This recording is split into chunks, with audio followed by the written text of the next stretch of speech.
In any event, ladies and gentlemen, I'm very happy to be here again.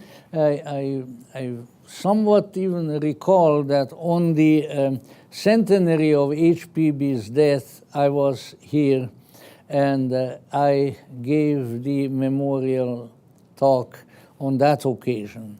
And I'm somewhat going to follow the outline of ideas today that I used at that time, but in my contemporary perspective, which altered since that time.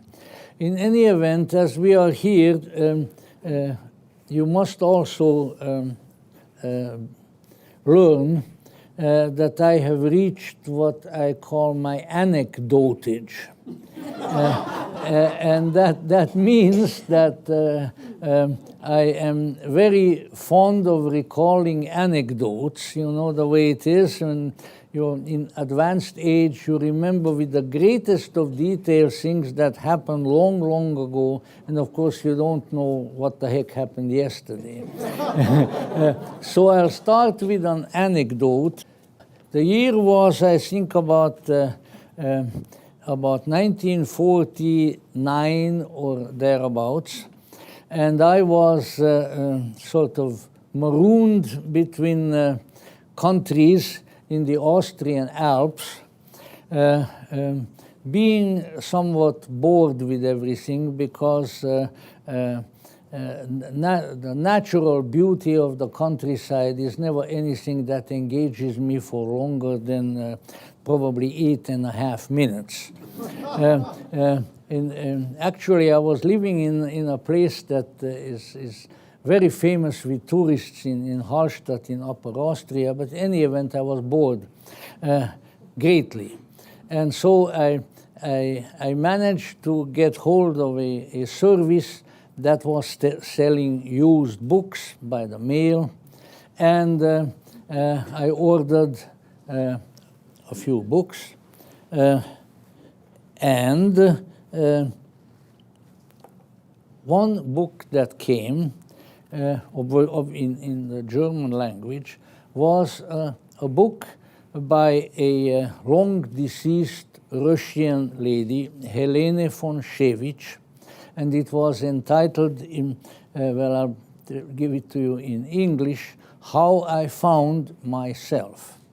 Helene von Schewitsch was an early member of the Theosophical Society. She was Russian, she was married to a Romanian prince, and in the book a major portion is devoted to her meeting and interacting with H.P. Blavatsky. I knew something about Blavatsky by then, but not a great deal. But reading that account, I was utterly charmed.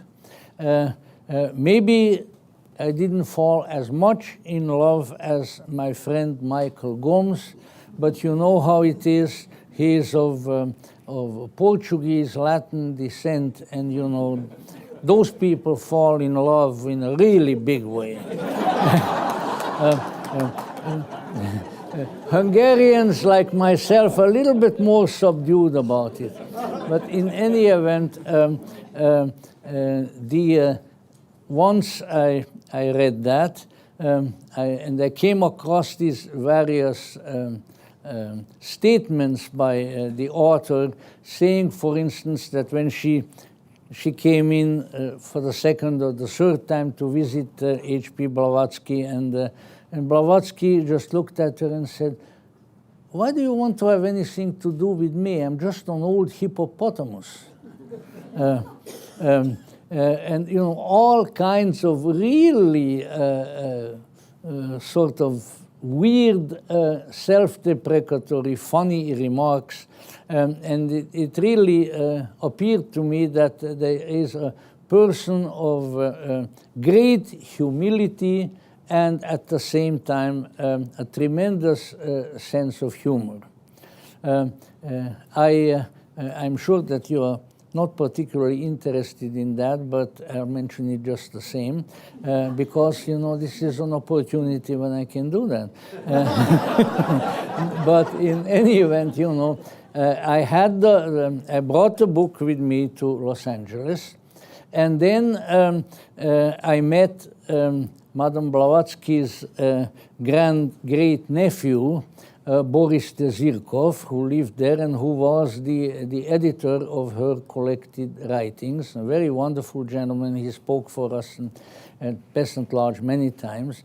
And one time he knew that my German was good, and so he asked me, did you ever come across a book of How I Found Myself by someone von Schewitsch? I said, yes, I have a book.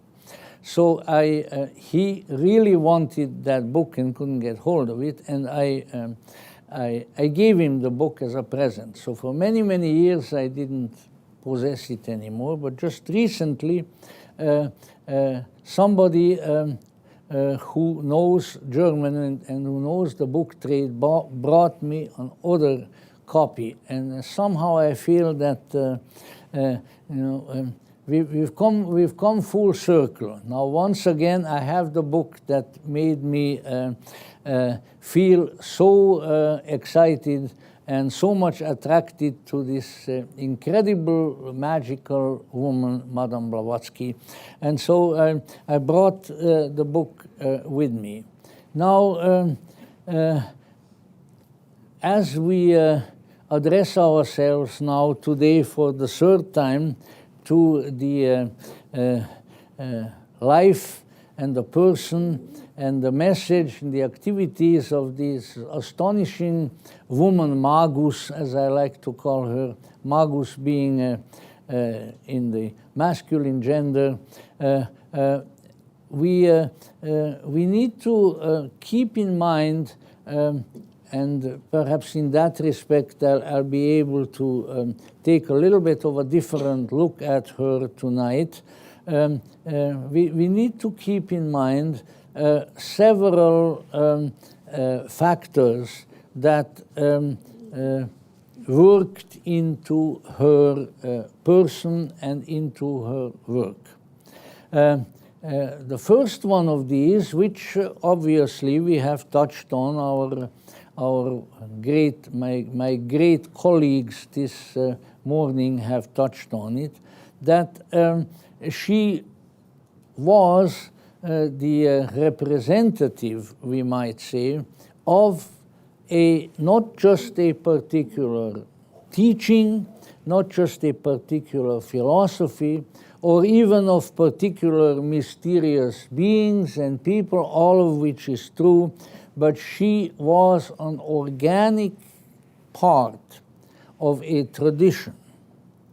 And this, I will mention a particular feature of that tradition tonight.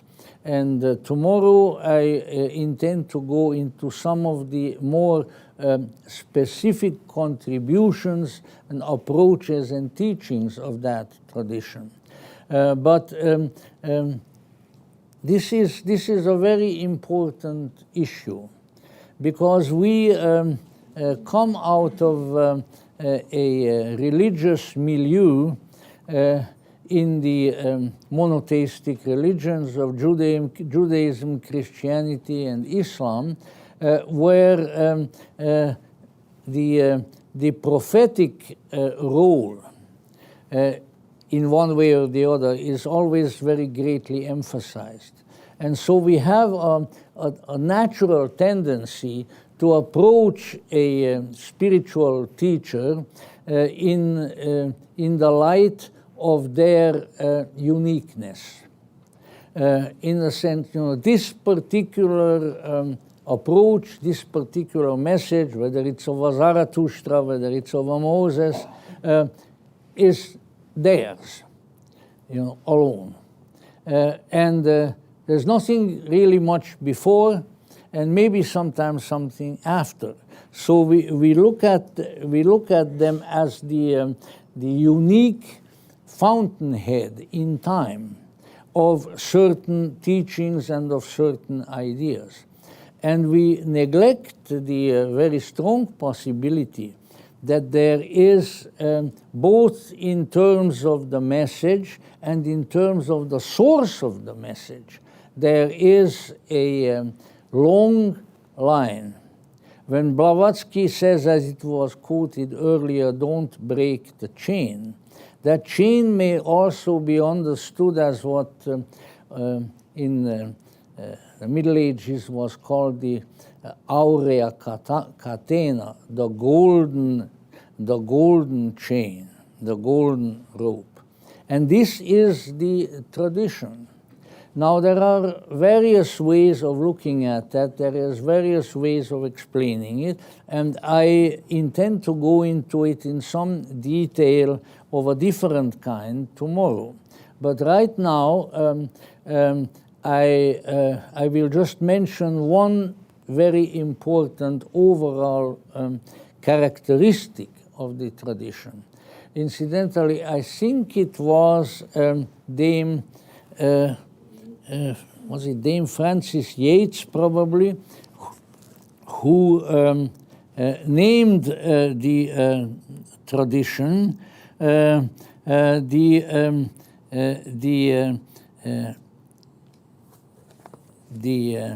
alternative reality tradition.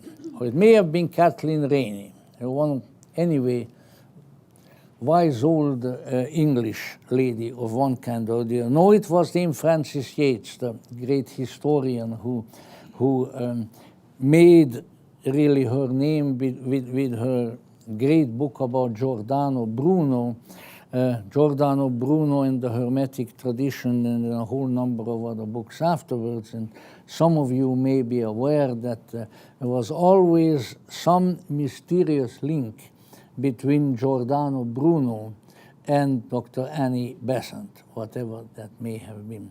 And she gave, Annie Besant gave, I think, 2 magnificent lectures at the University of Paris about Giordano Bruno, which probably is available in the library here. When you read that, you will participate in the enthusiastic, intimate knowledge that she had and that Annie Besant had of that. In any event, it was Dame Frances Yates who named this as the alternative reality tradition.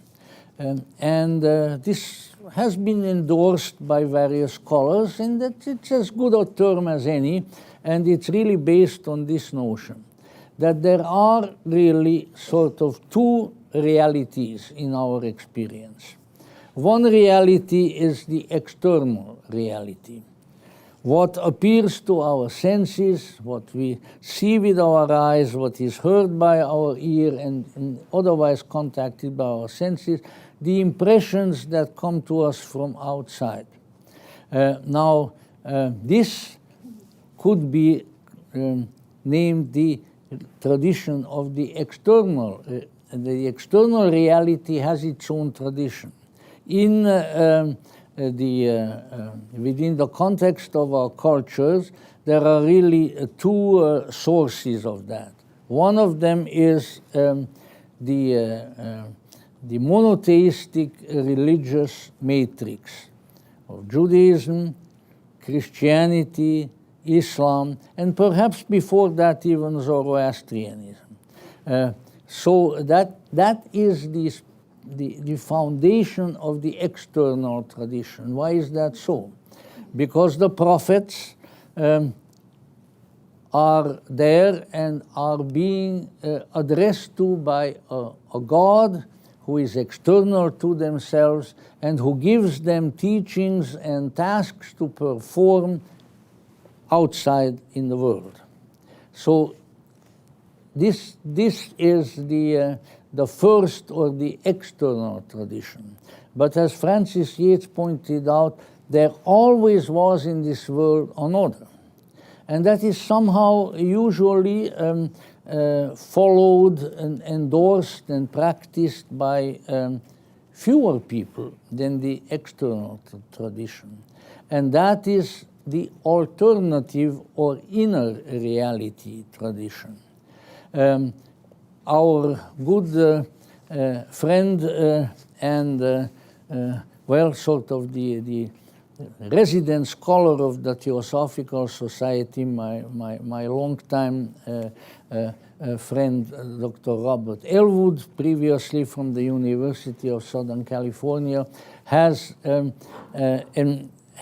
endorsed that statement in many of his books, that indeed there is an alternative reality tradition which addresses itself to a reality that is different from the external reality with which the prophetic religions treat spirituality, and then to it we can add also much of the classical philosophical tradition that comes to us from Greece, especially Aristotelianism, where, you know, Aristotle's statement as translated into Latin, and I'm not going to bore you with the Latin, there is nothing in the intellect that has not been in the senses.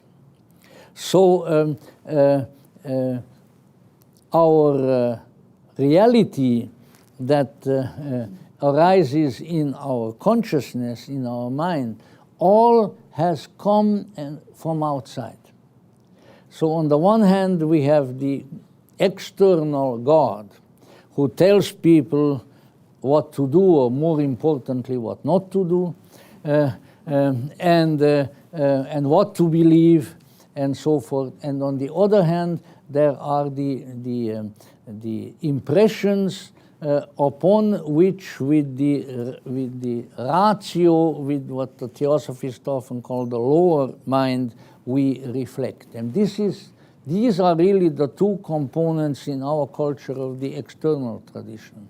Now, the alternative tradition, however, has less clearly discernible origins, and yet it has always been there, and it always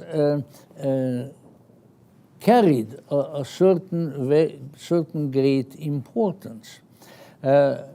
Scholarship opines, probably quite correctly, that its origins are in in phenomena, for instance, in the early archaic period of humanity, as shamanism and others.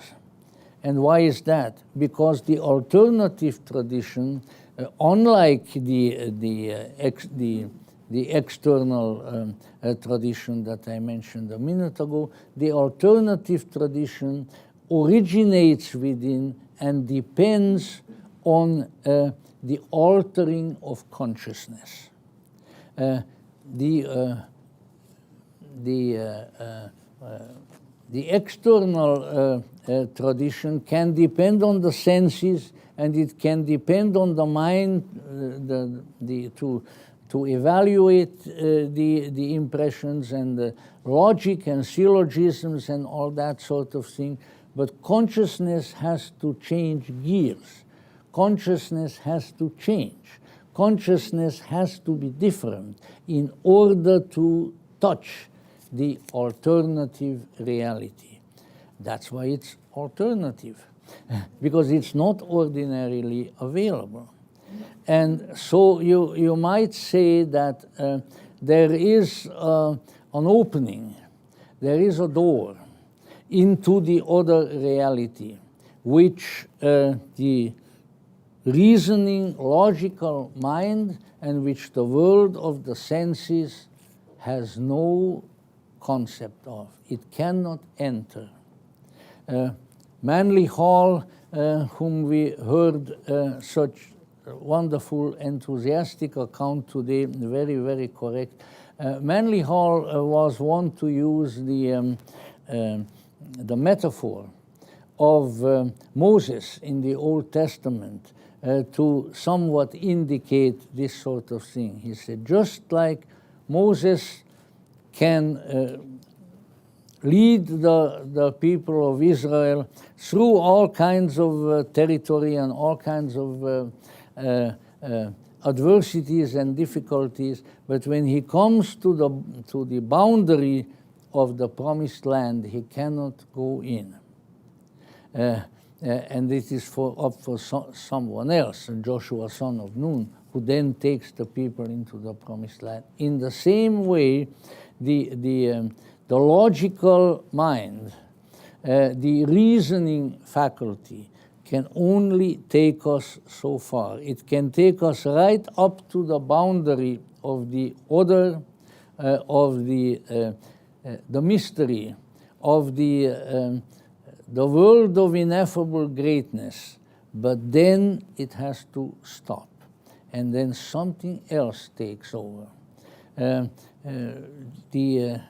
In the world of classical antiquity and also in late antiquity, where really the foundations of much of our alternative traditions rest, that is sort of in the 1st, 2nd, 3rd, 4th century, where the three-leaved clover of esoteric schools existed, namely Neoplatonism and Gnosticism and Hermeticism. We have touched on them before. There was a recognition that the human, now this is a sort of recension into a much abbreviated form of Madame Blavatsky's system of the sevenfold nature of the human, beginning with the physical and of course leading clear up to the spirits. These folks said there is body, there is soul, and there is spirit. The body has the senses with which to recognize external reality. The soul or psyche, which is composed of a sort of mind-emotion complex, has the ability to reason and has the ability to emote, but then there is something else. And that which is beyond the human personality. And it is to that part, that principle of the human being and to the reality which it discloses, that the, let's say, the alternative reality addresses itself.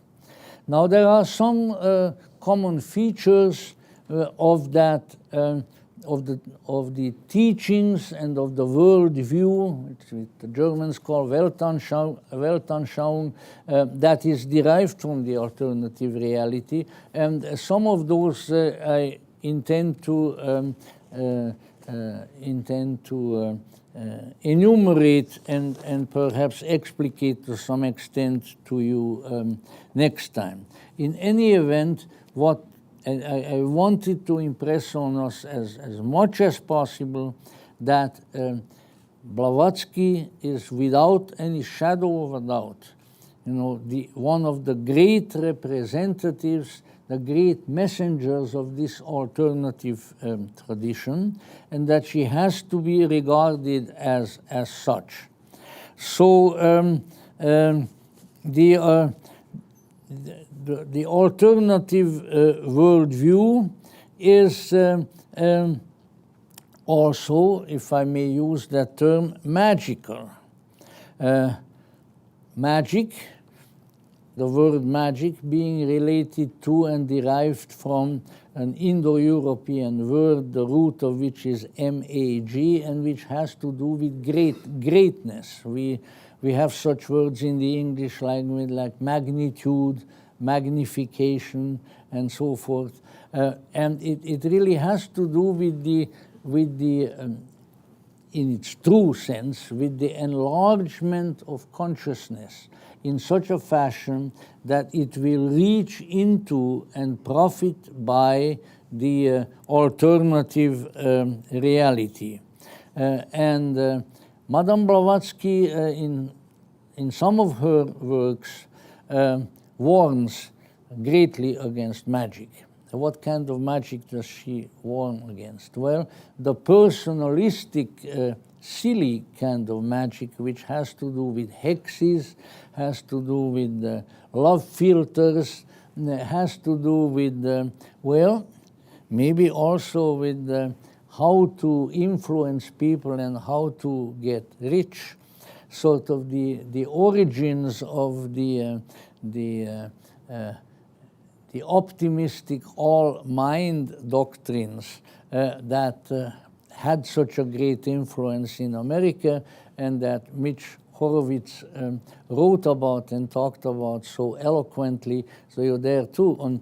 You have the, let's say, the higher magic of the American philosophy has to do with something very commendable, and that is an ultimate optimism. That if we get hold of our resources within, if we work hard at whatever we are working at, if we are well-intentioned, and if we are well-informed and well-inspired, then things will go well with us. And whatever we put our minds to will succeed. That's the higher magic of the American psyche, and about which Mr. Horowitz wrote that very, very wonderful second book of his. And on the other hand, there is also the lower magic. And what is that? This is actually one that Mr. Manly Hall warned against very eloquently in the great big book, which is, you know, the subtitle of it, Mr. Horowitz did not mention. It's called the Encyclopedical Outline of the Hermetic, Masonic, Kabbalistic, and Rosicrucian Symbolic Philosophy. That's the title, you know. See, so there, you know, this is a chapter, and that is wonderful illustrations by a terrific artist who was a friend of Mr. Hall, J. Augustus Knapp, who has the big pictures in the book. Mr. Hall in the chapter of magic says, well, he says, yes, there have always been black magicians, but he says, nowadays, if you want to know where the black magicians are, it's among the people who want to use mental and spiritual powers for personal ends. He was very, very opposed to the sort of the corruptions of the New Thought metaphysical movement for the attraction of wealth, the attraction of health, and all the rest of it. He felt that was there the American philosophy has gone in the wrong direction. So that has always existed. People always wanted to get little goodies for themselves by other than ordinary means. And that somehow enhances the attraction of the goodies. If you got it by reciting a magical formula, burning a particular incense, sacrificing a certain kind of black chicken, a black pullet, you know, or something of that sort. But on the whole, the magia of old always had to do with the enlargement of consciousness, the extending of our consciousness into the greater realm, and thereby, well, magnifying it, as it were. Now, I think I said enough about the alternative reality tradition, and I intend to deal with it in a somewhat different way and in greater detail next time. Now, enter Madame Blavatsky. as a representative of the alternative reality tradition, of which she was certainly the greatest pioneering representative in the 19th century, perhaps in several centuries, including the 20th, including the 21st. Now, the rest, probably pretty much the rest of our time, such as it is, and when my time is up, I hope that you will start throwing things at me, vegetable materials, pieces of cabbage, things of that sort, you know. In any event, the rest of our time will be really devoted to asking and trying to answer the question, who was she? Now, first of all, and of course, we have heard very wonderful and very eloquent accounts a little while ago. She was a woman, and that says a lot. I've been around this world long enough that I know that woman says a lot, okay? She overcame the limitations that her gender imposed on her, and that the society into which she was born and where she was raised imposed on women, and she became an independent, completely sovereign, fiercely individual person in her own right. And that is certainly extremely important.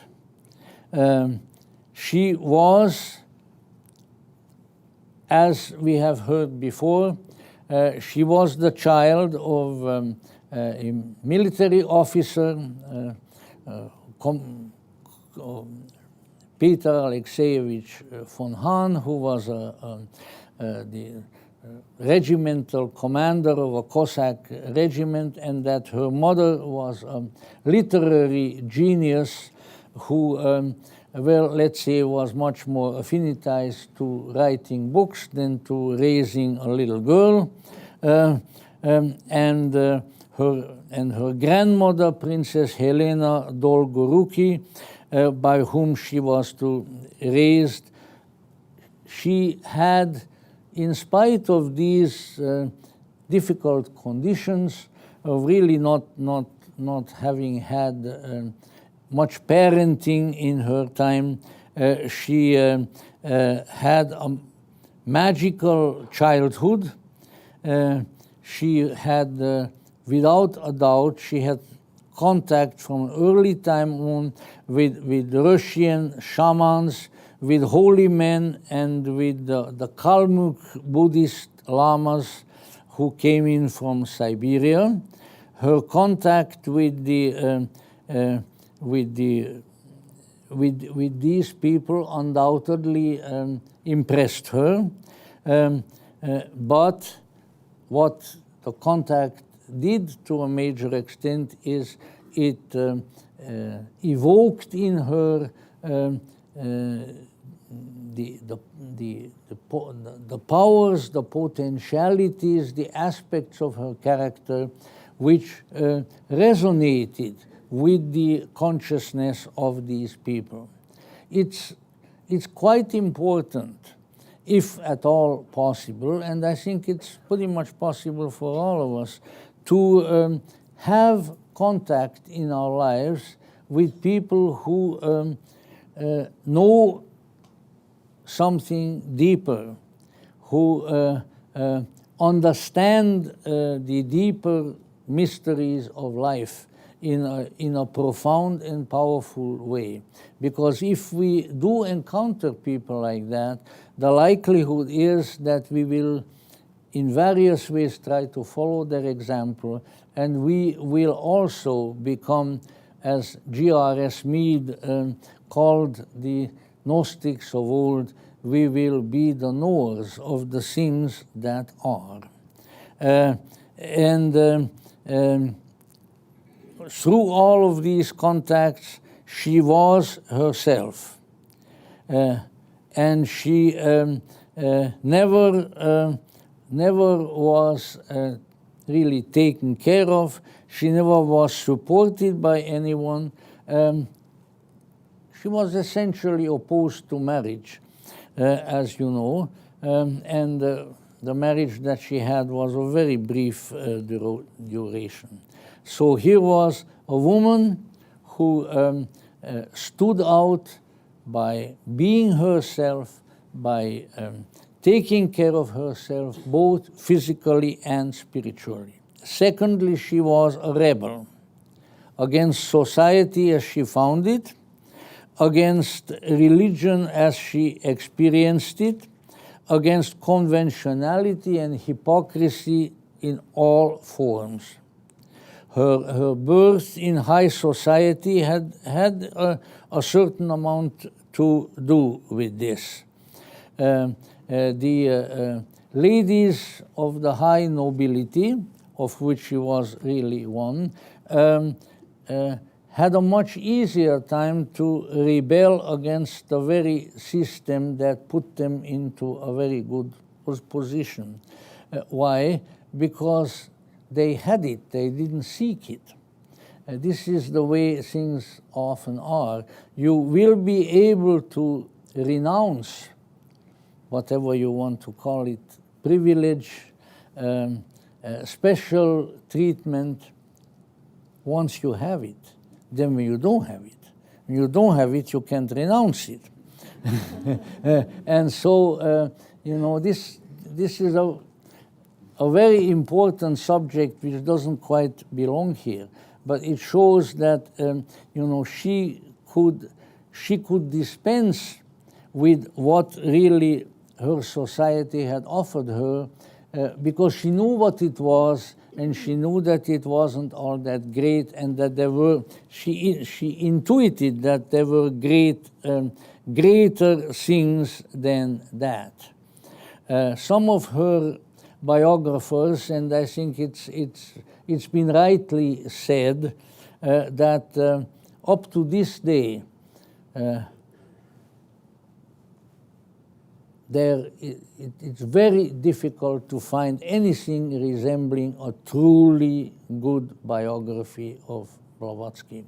In fact, I at the cost of making him blush, I will mention something about our good friend Michael Gomes. The first time I heard about Michael Gomes was in Crotona, in my dear California, and I heard it from Joey Mills. This was quite a number of years ago.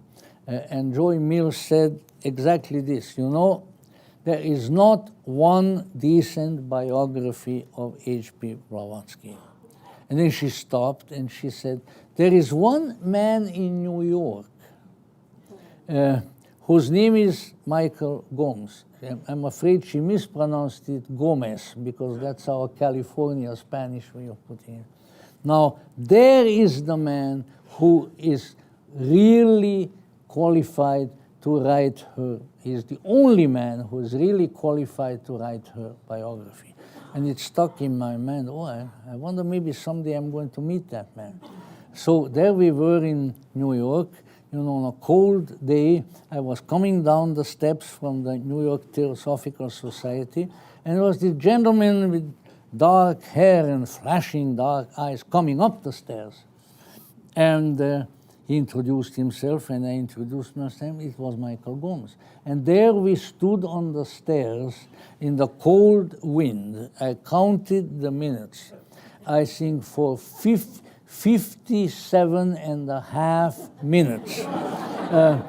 Why? Because we got into talking. You know, so you know, there is the man who really has the biography of HPB in his head. But the other people, I don't know, Marion Mead, I shouldn't even mention her, and various other modern scholarly biographers, they were all let's say, they were all writing her biography largely from the outside. They did not discern the incredible soul, the incredible spirit that inhabited her. Also, those who are within the alternative tradition, when they are evaluated and judged by people who have no real knowledge of that tradition, they don't know what it is, they don't sympathize with this, they inevitably misjudge such people.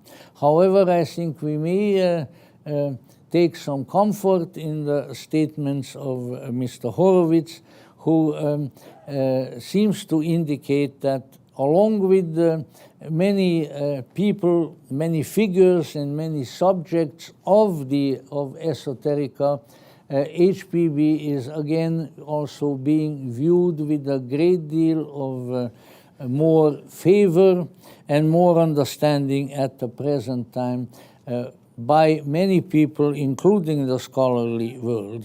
Speaking of that, thirdly, she was not a formally educated scholar. We mentioned that before. But she was an inspired person of knowledge. She was, after all, a very talented writer, and as we have heard, a tremendously industrious one. Essays, books, poetic inspirational works, even fiction.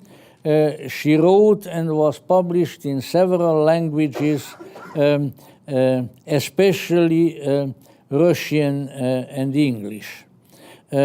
She was an excellent conversationalist, a raconteur, I suppose one should say raconteuse, being of the feminine gender. She could be extremely dignified and formal and totally informal. She was a versatile, fascinating companion. She painted, she played the piano very well, and was, let's say, an all-around wonderful person in whose company you like to be, until you crossed her. Now then, of course, considerable fury could erupt, and those people who were close associates, like Colonel Olcott, remained her close associates because they could put up with all that. In that respect, I might as well again throw in a little anecdote. You know, when I, as a very young and brash individual, came to Hollywood and to the Hollywood Theosophical Lodge back in the early 50s, middle 50s, there was a very interesting gentleman there by the name of Henry Hochner, a very important member of the society and of Western Lodge. Now, he was very energetic and talented man in his own right. But one part of his claim to fame was that he had been married to a lady whose name, prior to the time that he married her, was Marie Russac, who was, among her other talents, well, she was a seer and a sensitive, somewhat, let's say, like at a later time, Dora Kunz. She also quite early became associated with Colonel Olcott and went with Olcott to India, and she acted as his secretary for quite a number of years, and she was present at the what may be known to some of you as the Adyar manifestations at the time of the death of Colonel Olcott. And I will only mention one little part of that because miracle mongering is not my forte, especially when I did not witness the miracle. But let's see, Mrs. Hochner, Mrs. Russak did. But I'll just mention one of the astonishing events that went on when Colonel Olcott was on his deathbed, according to Mary Russak, who was present. He was lying in bed. He was very weak. And all kinds of strange things were happening. And all of a sudden, he rose in bed and he reached out, put out his arms, and he exclaimed, "Old horse, you have come back to see me after all." And it was H.P. Blavatsky whom he saw and who came to him, and his tears were running. So you see, even though he was yelled at and cussed at in English and in Russian, and I'm sure she knew very good French because all the educated Russians spoke good French at the time. Those who stuck by her and who knew her really loved her exceedingly.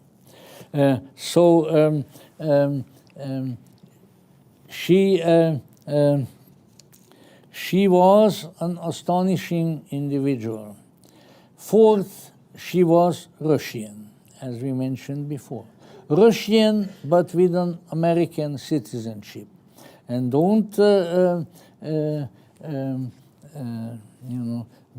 forget it that she was very proud of being an American citizen. She many times in her life called attention to that, and that she was very happy and proud to be a citizen of the country of freedom. Even though she spent a good deal of her early life in Russia, and then no longer there, in many ways in her psychology, she remained a true daughter of Russia, emotional, mystical, wild, capricious, and I don't mind saying so, I hope she won't mind, weird.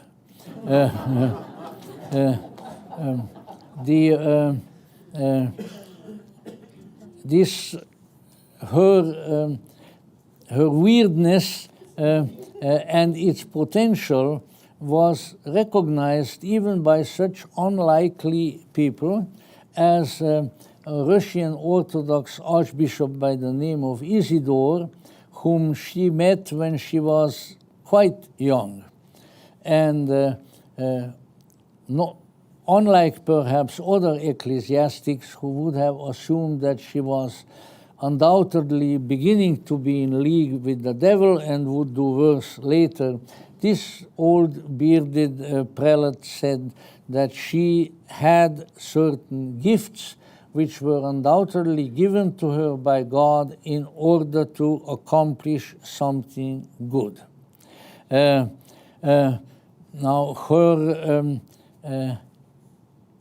the opinion is growing that her main psychological strength must perhaps be sought and found in some of her Russian and Caucasian, in the sense from the Caucasus, character. She was what one might call, with a little bit of a paradox, a female starets. A starets is the traditional holy man in Russia. Star means old, and so the wandering pilgrims with deep insights and often unusual powers who wandered the countryside in Russia, and so somewhat she fitted that image, although she wandered all over the world.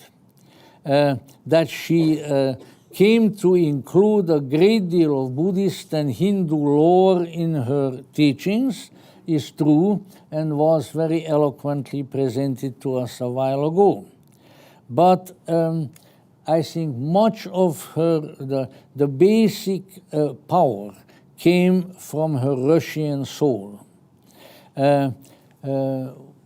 Why this was not emphasized much hitherto is there may be several reasons, some practical and others romantic. The practical, she spent a good deal of her time among Britishers, especially Victorian Anglo-Indians, and for that lifestyle and for those associations, I think right there we need to feel a great deal of compassion for her. And they feared and hated Imperial Russia a great deal. HPB was under suspicion as a Russian spy. I think that has also been mentioned herself for a while. And of course, there were these wonderful scenes where she and Colonel Olcott would be traveling, and they were shadowed by an agent of the British Raj, who was to keep an eye on this Russian spy and her American companion, who, you know, being a former colonial, also was somewhat suspect. And so wherever they went, the agent, the plainclothes policeman would always be there. So Colonel Olcott felt sorry for him. And he would go over and talk to him and hand him cigars. And so as time went on, they became quite friendly with him, and they told him, well, no, you know, from here we are going there, and from there we're going here. And it ended up being a fairly friendly contact after all, but she was being shadowed. So she had to play down her Russianness. You know, the Russian establishment themselves were quite aware of what an unusual and very important person she was. I don't know how many of you have learned that, you know, Tsar Nicholas II, the last Tsar, God rest his soul, as a Tsarevich, as a crown prince, came to Adyar and visited there. Why? Because he said he wanted to see the place where his great and unusual countrywoman had been. So, you know, the Russians were quite aware of her. We need to keep in mind that she, let's say, you know, she had a heritage, probably a genetic heritage of being different, of being unusual, of having an attraction to that which does not appear ordinarily. And she had incredible, she had access, as we all know, to an incredible amount of unusual knowledge and unusual perceptions. You have probably read or heard some of these anecdotes, many of you, before, but some of them are worth looking at. You know, when she was writing The Secret Doctrine in England, she had a number of young disciples, the two cousins, Massey, for instance, and of course her devoted last secretary, whom we still revere, many of us, as the great translator of Gnostic and Hermetic works, G.R.S. Mead. She would send these people out to the British Museum and various places, tell them, look, I think in such and such a room, on such and such a shelf, there is a book. And if you open the book to a particular page, you will find there a certain passage, and you should compare that with what I have written last night. She had never been to that room. She didn't have any objective knowledge of the book, but she knew it was there, and she had somehow copied the text without being there physically, and she had the people verify such passages. So this is also very important to remember. Her interest and her orientation and her dedication was of a totally universal nature. She knew that in India, in Tibet, in various places, the alternative tradition had a much longer period of open functioning without suppression and without persecution than the analogous tradition had in the West.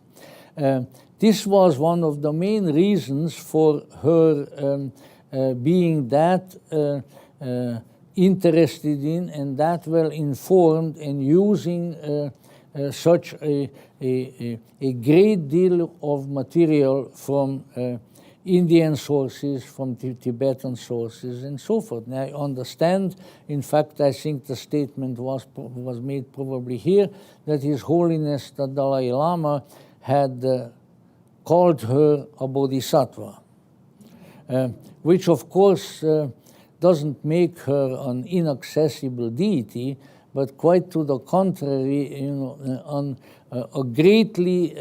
a greatly illumined and greatly dedicated human being who did a wonderful work for the enlightenment of humanity. Lastly, but not least, and I know I had a little. When I mentioned this in past years, I had a little bit of an argument about this with my dear and late friend Shirley Nicholson, but we straightened it out, because I said then and I am now that if we use the term fairly loosely, she was a shaman. This was both her forte, her strong point, and it was also the area of her greatest strength. But in another sense, it was also her wound, her amfortas wound, her really difficult and sensitive side, her Achilles heel, her greatest area of vulnerability. Because shamans, as they are characterized by the great Mircea Eliade, who was mentioned before, from the University of Chicago, are not understood by people who are not shamans. And they're certainly not understood in modern society. They probably never will be. And why is that? Because these people have stepped out of the ordinary boundaries of human life. They have become miracle workers, thaumaturgs, and she was that. They always have been people who, because of the qualities of their soul and their experiences, don't fit into ordinary society. She was all of that. Now, and this is a sensitive point, the shamanistic character is also characterized by a certain amount of tricksterism. And this got her into trouble. Yet, and I need probably to be confirmed on that point by Michael Gomes and by Mitch Horowitz. This does not mean that the frauds that she was accused of, that she had really committed them. She did not. Most importantly, as Mircea Eliade pointed out, the shamanistic character is a hero of transformation. I think one of the terms that Eliade uses is a technician of ecstasy.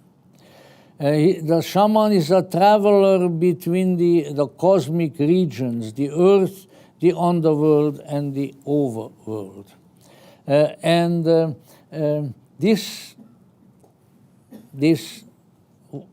These qualities, as I say, were both her distinction, and they also sometimes got her in trouble.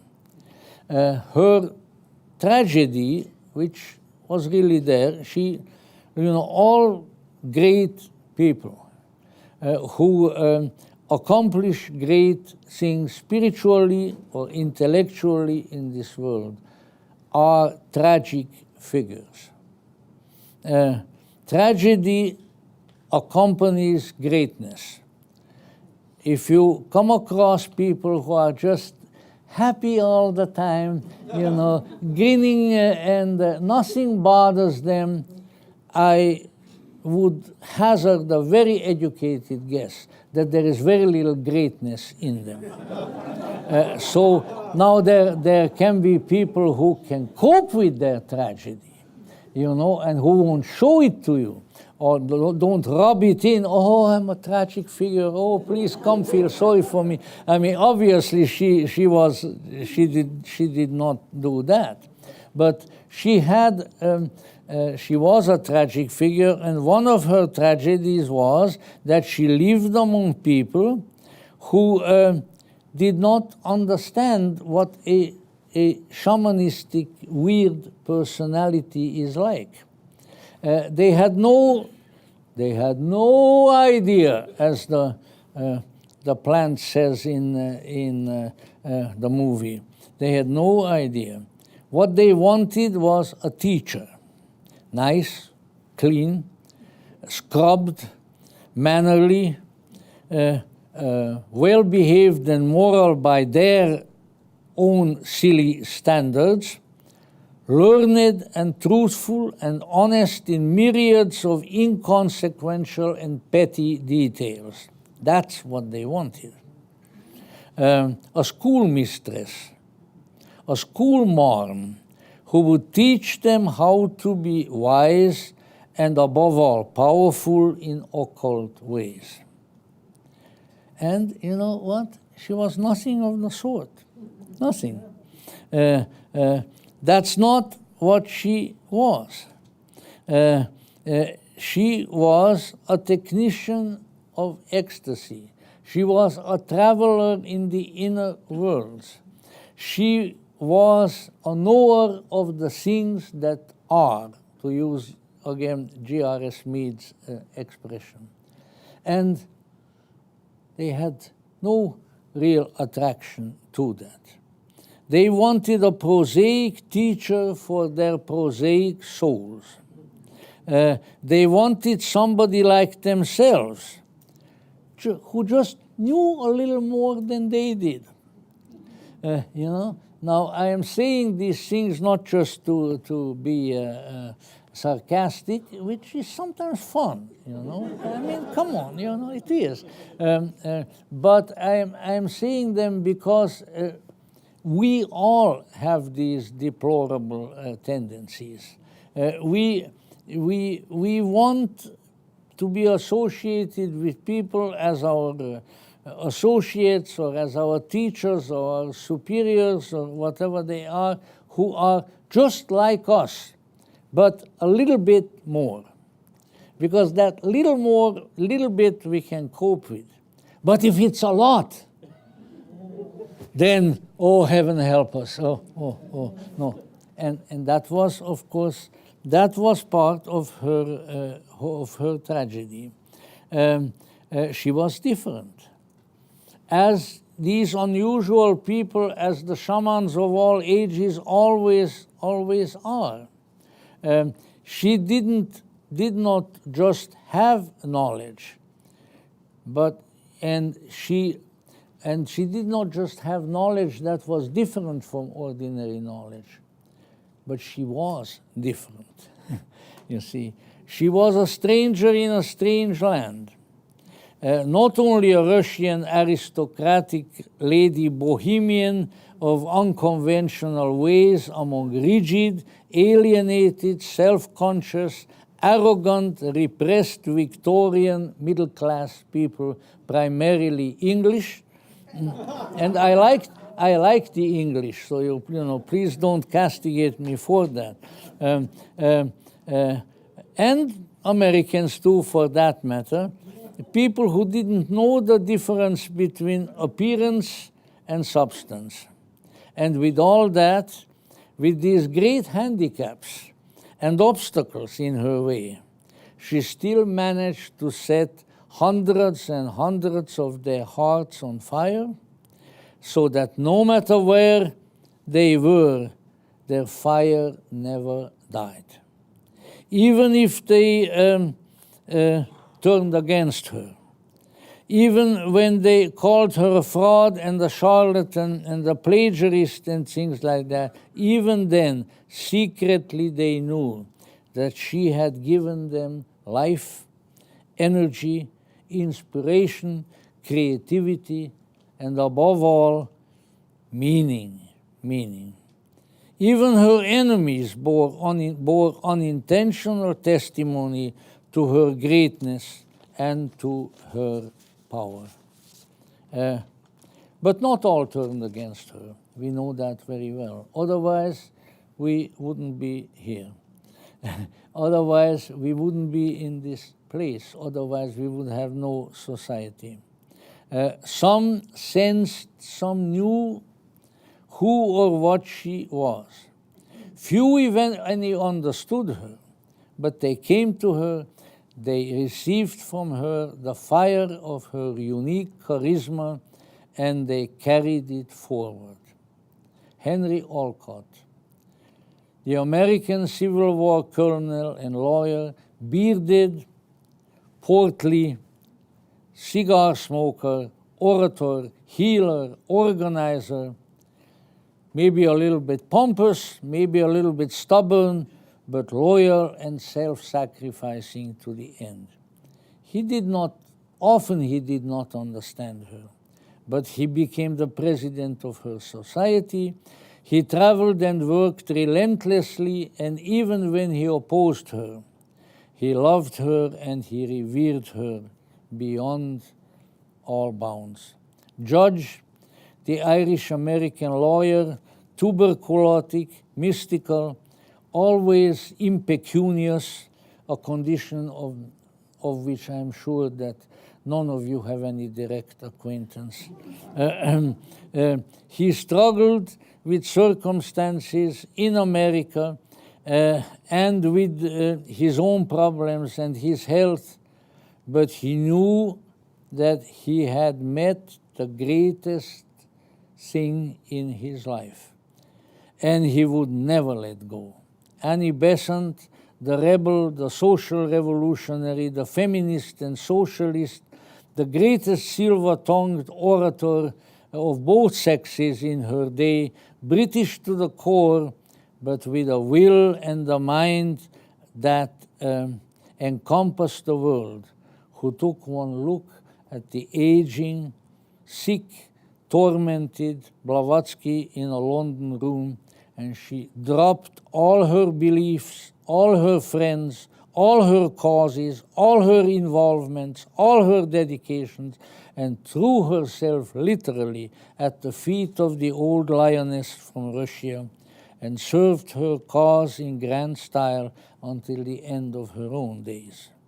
And the others, Wilhelm von Hübbeschleiden, the German businessman, scholar, right-hand man of Bismarck, spiritual father of believe it or not, of the colonial expansion of Germany, I was well acquainted with his nephew, Paul Hübbe, who lived in Pasadena, and who was raised by his uncle, Wilhelm von Hübbe-Schleiden. He was the great light and leader of the Theosophical Society in Germany. Even after Rudolf Steiner went his own way, Dr. von Hübbe-Schleiden took over again. And I tell you, his nephew, who was a Quaker and a Theosophist, you know, sort of interesting combination, why not? And I would say the most integritous and truthful of people. Yet when we were alone together, and usually we spoke in German, which nobody else but my mother understood anyway, when we were there, he told me stories of experiences that he had with his uncle, you know, that are truly, truly amazing. It shows that the, well, you know, whatever, I don't want to go into that detail, but let's say the inspirers, the inspiring agencies of Blavatsky's work and Theosophy extended to others. We know that Hübbe-Schleiden had received Mahatma letters. They have been published. And some of the things that the nephew, the young nephew, saw with his uncle were, well, I would say truly of a miraculous nature. So this was another great and wonderful and devoted disciple. He was loyal and devoted to her to the end. G.R.S. Mead, the scholar, the translator of Gnostic and Hermetic texts, unequaled scholar in his field, who served her until the end and delivered the last oration over her ashes in May 1891 in London. And Leadbeater, the timid Anglican parson, who left his church, his career, his family, and his country to climb aboard a rickety ship on which Blavatsky was sailing for India. She taunted him and humiliated him and made fun of him all the weeks of their voyage. She treated him like a servant, but he knew who she was. He knew in whose presence he was. And he doggedly served her cause until his last breath, until they took him off the ship coming from India in Perth in Western Australia, and took him to, I've been to the building where he died, and even there, all he could say to the others, to the Theosophists who surrounded him, my friends, carry on, carry on, carry on.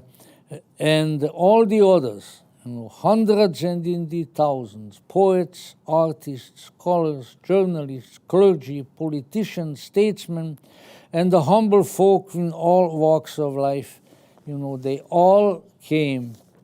Her influence, both during her life and after her death, was far larger than even her most fervent admirers realize.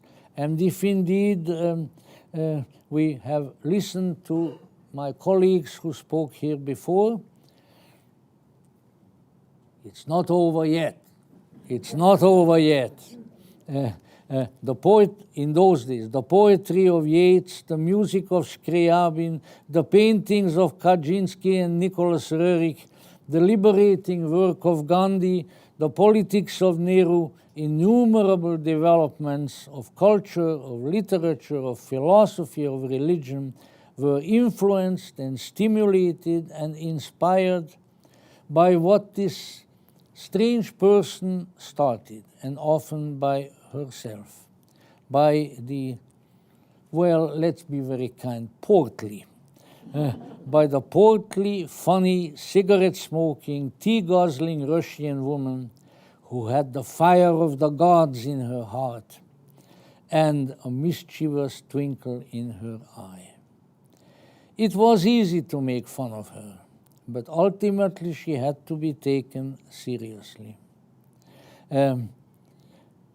What a woman, what a marvel, what a mystery. She was not even quite 60, I believe. Again, my historian friends can correct me when she died. For at least the last 25 years of her life, she was the very antithesis of everything that contemporaries expected from a so-called spiritual person. She was sick and diseased and ill-tempered, and she didn't give a tinker's damn for the sacred cows of contemporary Europe, America, or India. But she was somebody. She was somebody. She was herself. She was HPB. She followed her star. She lived by her vision, and she died for her mission. She was not schooled, but wise. Not moral, but authentic. Not well-behaved, but noble. She came from the aristocracy of Imperial Russia, and she joined the assembly of the nobles of the spirit. Our little discussion this afternoon chiefly concerned who she was. The reason for this is that what she did was the natural outflow of who she was. How many of us can say that, even to an extent, that our life, our careers, our deeds are really the expression of who we are? Or are we influenced by all kinds of, as she would call it, flapdoodle, and not be ourselves? Because, you know, there are levels of depth of the self. You know that very well. That's what her 7 principles were all about. And so it's when we say ourselves, we have to continue to make the effort to get as deeply within ourselves as possible. So it's not a superficial self or an almost superficial self. Not our body, not our emotions, not our attachments and our prejudices, but deeply, deeply within the real self. There are few people who live that self. She was definitely one of them. Her many books, including her Secret Doctrine, the theosophical movement which she founded and which is still here, and that's, I think, why we are here right now. The inspiration she passed on to innumerable devoted hearts and strong minds, all of these were and are and will be because who she was. And who was she then? We don't know. We shall probably never know. She remains the great and noble mystery. But one thing we can do, and that is that across the years, across the centuries, we maintain an honest and authentic attitude of thanks, of being grateful. What she did, the way she brought forth and worked for the inner tradition, for the alternative tradition, for the esoteric tradition, these are data, these are deeds that deserve gratitude in perpetuity.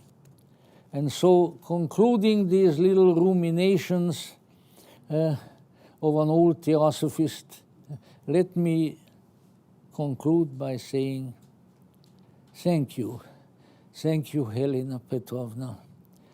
Thank you that you were here in a mysterious way, are still with us. Because what you left of yourself for us will never go away. It will never diminish. It will continue to do what you intended it to do. And we are grateful, and we thank you. And speaking of that, I also thank you very much for having been here and listening to my ruminations. So thank you very much.